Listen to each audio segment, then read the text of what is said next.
Social media വഴി പരിചയപ്പെടാനും സൗഹൃദം കൂടാനും വരുന്ന ആളുകളെ സൂക്ഷിക്കണം കേട്ടോ.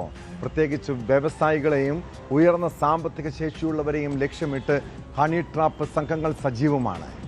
തിരുവനന്തപുരത്ത് ഹണി ട്രാപ്പിൽ കുടുക്കി വ്യവസായിയുടെ 5 ലക്ഷം രൂപ തട്ടിയെടുത്ത കേസിൽ യുവതി അറസ്റ്റിലായി. കേസിലെ ഒന്നാം പ്രതി റോഷ്നി സുരേഷിനെ വഞ്ചൂർ പോലീസാണ് പിടികൂടിയത്. വ്യവസായിയെ ബ്ലാക്ക്മെയിൽ ചെയ്ത കേസിൽ മറ്റു 4 പ്രതികൾക്കു വേണ്ടി അന്വേഷണം ഊർജിതമാണ്.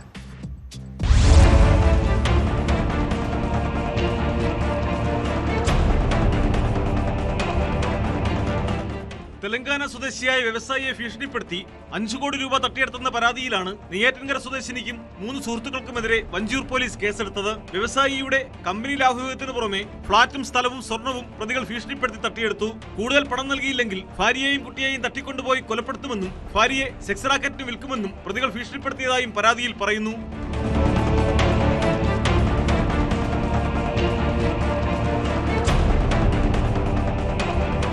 നെയ്യാറ്റിൻകര അരുവിപ്പുറം സ്വദേശിനി റോഷ്നി സുരേഷാണ് കേസിലെ ഒന്നാം പ്രതി. ഇവരുടെ സുഹൃത്തുക്കളായ ജിബിൻ, ഉണ്ണിമോൾ, അഭിഷേക് എന്നിവരാണ് മറ്റു 3 പ്രതികൾ. 3 പേർക്കും വേണ്ടിയുള്ള അന്വേഷണം വഞ്ചൂർ പോലീസ് ഊർജിതമാക്കി. അറസ്റ്റിലായ റോഷ്നിയെ വിശദമായി ചോദ്യം ചെയ്യുന്നതിലൂടെ തട്ടിപ്പുമായി ബന്ധപ്പെട്ട കൂടുതൽ വിവരങ്ങൾ പുറത്തുവരുമെന്ന പ്രതീക്ഷയിലാണ് പോലീസ്.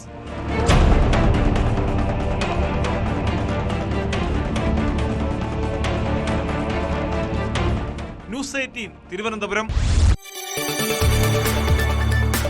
കൂടുതൽ വാർത്തകൾക്ക് news 18 Keralam YouTube channel subscribe ചെയ്യുക.